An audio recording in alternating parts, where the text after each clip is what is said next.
Hi everyone. Boondi కానీ mixture కానీ ఇష్టం లేని వాళ్ళు ఎవరైనా ఉంటారా?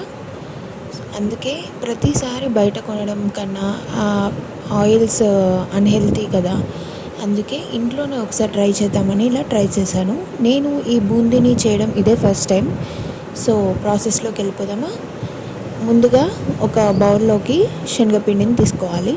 శనగపిండి క్వాంటిటీ 2 కప్స్ అయితే అందులోనే జల్లించిన బియ్యం పిండి ఒక 3-4 స్పూన్స్ వేసుకొని అందులో కొంచెం అంటే చాలా కొంచెం ఉప్పు వేసుకోవాలి. ఎందుకంటే తర్వాత మనము ఉప్పు మిక్స్ చేసుకుంటాం కాబట్టి.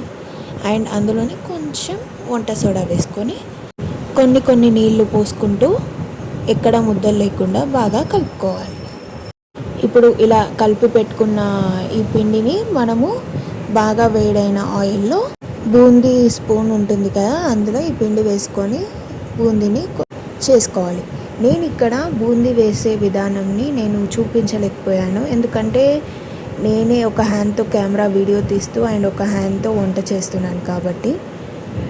నెక్స్ట్ టైం నేను ట్రై చేస్తాను చూపించడానికి. చేసినప్పుడు ఇలా మనకి బూందీ అంతా రెడీ చేసి నేను టిష్యూ పేపర్ని తీసుకొని దాంట్లో ఇది వేసుకున్నాను. ఎందుకంటే ఏదైనా ఎక్సెస్ ఆయిల్ ఏమన్నా ఉంటే టిష్యూ పేపర్ అనేది లాగేసుకుంటుంది కాబట్టి. ఇప్పుడు అదే వేలైన ఆయిల్లో కొన్ని పల్లీలు కూడా వేసుకొని నేను ఫ్రై చేసుకున్నాను. ఈ బూందీ అనేది చాలా టైం టేకింగ్ ప్రాసెసే కానీ టేస్ట్ బాగుంటుంది.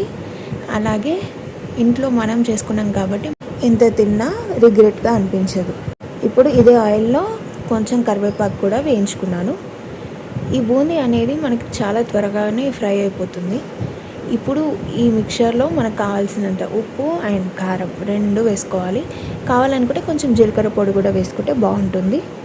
అండ్ కావాలనుకుంటే అడిషనల్గా కార్న్‌ఫ్లేక్స్ కూడా యాడ్ చేసుకోవచ్చు. బట్ నేను ఇక్కడ చేయలేను, సింపుల్గా చేసుకున్నాను. Please subscribe to my channel for more